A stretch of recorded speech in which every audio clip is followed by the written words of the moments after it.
an early transfer window opened up and quite a few deals have happened, which is great to see, right? Especially United getting in early. Cunha, Good deal. happy with that? Happy with that. Happy that the change is coming. The change. Um, I no, it's a good start. It's a good start. I think United's biggest thing is clearing the dross, but it's a good start. I'd be happy with that. He's he's one of the like everybody keeps saying his temperament. We need somebody with a temperament issue. You don't need more people with bad attitudes. That is the last thing you need. No, no, no. There's a bad attitude and there's temperament, right? I'm not saying he's Cantona. Cantona had a temperament issue, but he didn't have a bad attitude. So he can, as long as he's doing everything that he needs to on the training field and everything else, if he gets sent off a couple of times a season, fine. I don't think it's about his disciplinary record. I think it's more like there was a stat that went round. He spent more time walking Walking. than any other player. That's the one Wow. stat. That's the one stat that kills me in this deal because we And need other runners. clubs have looked at him and gone, nah, Yeah, character yeah. reference was not good. So I agree. That's the one thing to be worried about. But the the protect if he turns up in the right mindset and all that stuff, I think he's a good sign. He's got the ability. He's good. I am. Look, if Arsenal had decided to sign him, I'd be happy with that. It's a bit of business, but only because he'd be surrounded by people with good attitudes and Yeah, hope I they're agree. best out of him. But I mean, you got. I mean, the list of well, basically it's harder to list the players that have got a good attitude with United. Do you know what I mean? No, Like most but that's are. exactly why I'm saying it's more important about who we get rid of than who we bring in. But somebody like Umwemo, if he does come in, although I've heard today that he's talking to Spurs. But And you with know what? Thomas Like, Frank. it's a good point. Like, he's talking to Spurs. Thomas. Who would who would you choose? Spurs or Man United?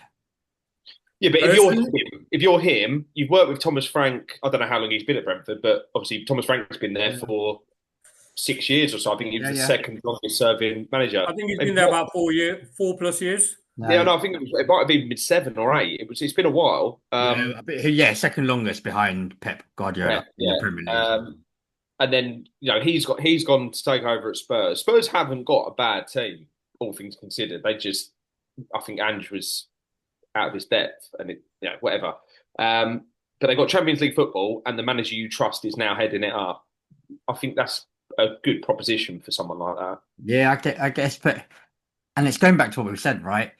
But it's Man United, like one of the biggest clubs in the world. But for the last 10, 11 years, and like I said, any youngsters coming up, they'll be like, I don't want to sign for Man United. No, no, I agree to a certain point, right? But this is our worst period, and we've still had what 8, 9 finals or whatever over the 10-year period. I know we're rubbish in the league last year. Blah blah blah. I think we're at the end. We're basically on the limit now of kids or players who will remember United, right? Of when they were younger. Um, it's one of those. It's up to him, like obviously, but I mean, I'm biased, so I would say United. I think for The, here, I think the you're chance talking to about be the choosing team that between brings them Spurs back. and United. There would be plenty of players at this point that would pick United over Spurs. Yeah, yeah. Um, The fact that it's a debate obviously, shows it. I think there's context around that transfer if he decides to go to Spurs, Yeah, yeah.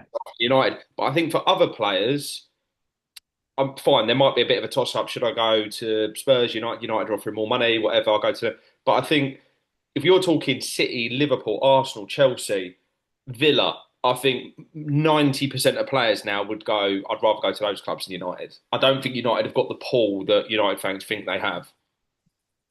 Um, No Europe, finishing 16th, 17th, another bang average manager through the door, not a very competitive squad. What's the appeal? A shit stadium. All right, go for it. I mean, to be honest, other than the bang average manager, I I think for United this season is we say it every season, right? For every team, this season is important. But for United, particularly, they've got to climb up that league. They need to get decent players in. They need to get players out. So we'll see when the season starts. Yeah. But personally, I think we've still got it. I think we've still got the pull. The name is still big enough. So let's see. I'll go and move then on to Arsenal. A few signings there. Well, a few rumours. A lot of rumours. Arsenal always have rumours. They're Yeah, all rumours. yeah, we do. And what bugs me, I mean, I really like some of these journalists that cover Arsenal. Like Ornstein's probably one of the most reliable. Um, and you kind of waiting for him to tweet about it to know that it's legitimate interest because there's so many little charlatans on Twitter tweeting bollocks, making stuff up. But he's saying, like he said a couple of days ago, like it's really complex. It takes time. It's not as easy as journalists and fans think. But it's like I understand that, and there's a lot of moving parts. There's agents, there's clubs, there's contracts, there's all these things. It's if it was a business transaction, if a business was acquiring another business for £100 million, there's a lot of due diligence that goes into it. But it's just but City seem to get deals done like that.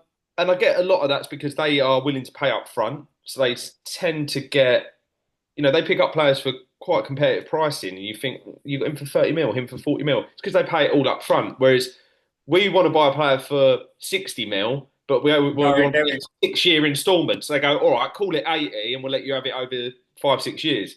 But I can't believe that's the only reason. It just seems to take Arsenal so long to get business done. Like any target that is under serious consideration or that gets done in football, they would have had a file on him 2 years ago. This stuff is the pipeline is substantial, right? They'll have profiles on every player in Europe. I mean, look, the players we're linked with, Zubimendi apparently is close to being done. I think that'd be a really good signing, particularly because Declan Rice looks like Arteta favours him now in that 8 role. So a number 6, Zubimendi, is basically Rodri, isn't he? Do you know what I mean? But he can play as well. He's brilliant. So, he can do that role on his own. Like those two can rotate, like cover each other brilliantly. Yeah. No, I mean you won't lose anything if they swap. So yeah, that's an exciting bit of business. If it gets done, I mean, again, it's not done until it's done. It looked like it was going to go Liverpool last season, and that fell through. It looks, I mean, if you believe the 14-year-old virgins on Twitter, it looks like Sesko's the more likely number 9, and I'm quite excited by that. From what I hear or what I read on there is that they want someone who's going to come in, make an instant impact, and bring the level up, but with a view that they're in 12 to 18 months they'll be at an Isaac level. You know what I mean? They're not the ready-made. They're not the finished starter. Sesko's got.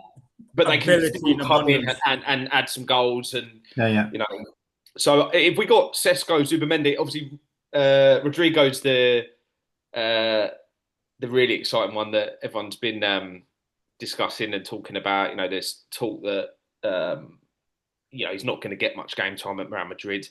So if we got him, if we got those 3 signings in, I mean, I will be claiming we're going to win it all. I'll be talking absolute shite on here. So yeah, it's exciting, but again, it seems to be Arsenal dragging their feet. It's the money, right? And it's how much it's going to cost and where it's going to be bet. And talking of money, £150 million for that. A 22-year-old. 118 I'm seeing today. Like I tell you something, that kid is exciting. That kid is. It wants to be that money. Fucking hell. Exactly. You're going to have to be. And I was talking to a few people the other day on it. It's can he perform in the Premier League? Right. It's not the same kettle of fish. First. Yeah, but he's not coming from the Dutch league. He's coming from German league, right? Yeah. German league tends to have successes, but in German league, you've only got a few strong teams, and the rest of them are shit. Whereas Premier League, you've got 10 to 12 decent teams that you're gonna play. Like 16, 15. No, I think it's exciting, and the best thing is these sort of free will players are starting to come back. We're starting to see them come back. I'm glad. I mean, I don't want him to go to either Liverpool or City, but he rejected City. I'm glad he's come back to Liverpool because Or didn't I have City to say, walk away from it because they thought the package was way too much? well, But it depends who you but it listen is to. right. It's But I crazy. think That's is no, it? they It paid is what 100 million for the Grealish. third most expensive transfer.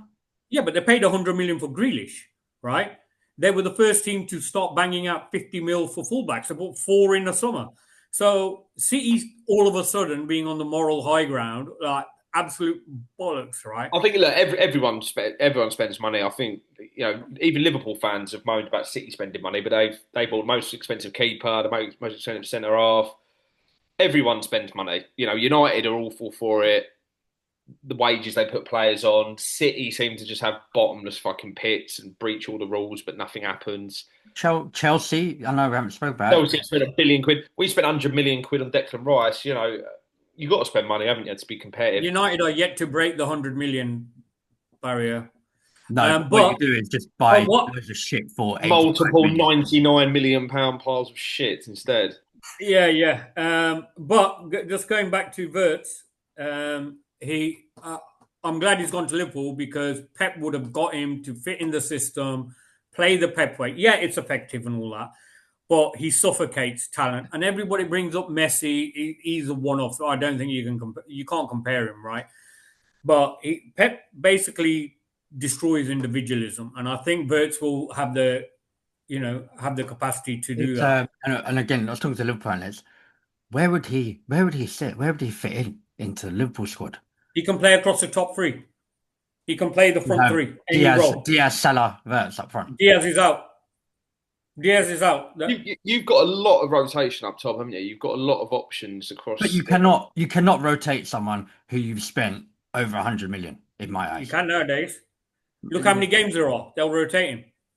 But what a team! What a team you're going to have. I mean, he makes a world of a difference, honestly. I mean, you've got Salah, then you got him on the other side. You hope he will, but as with these big transfers, you just never know. I mean, I'm quite pleased because I'm hoping that your budget is fucking gone on him, and if he doesn't, if he gets injured or doesn't quite perform, then I've read today that they're in the hunt for number 9 as well now because Nunes is going. So they're going to use the Nunes money and get somebody else in, and they're looking top shelf again for what is left, what is out there. Wow. So, well, they'll have to get rid of Nunes first. Yeah. So Nunes pay for him. It's dependent on Nunes going, but he's more out than in. So I'd rather him go to Liverpool as well because I think we'd have more chance at dethroning Liverpool than we would if City signed someone like that with a load more reinforcement. Like if City get back to where they were and have him. But City, they have bought as well, right? And most of their signings, I know we talk about Jack Grealish not quite doing it. I mean, he still won the treble with them, but most of their signings, they rarely flop. Very like that Marmoush came in. Yeah. Didn't come in January, and he's an absolute baller, and he's just banging goals. It's so annoying. Every player City sign tends to turn into a weapon, or is a weapon, and actually lives up to it. Yeah. Well, the transfer window will reopen again, and hopefully we'll get a few more signings. Let's wait and see. Thank you, guys.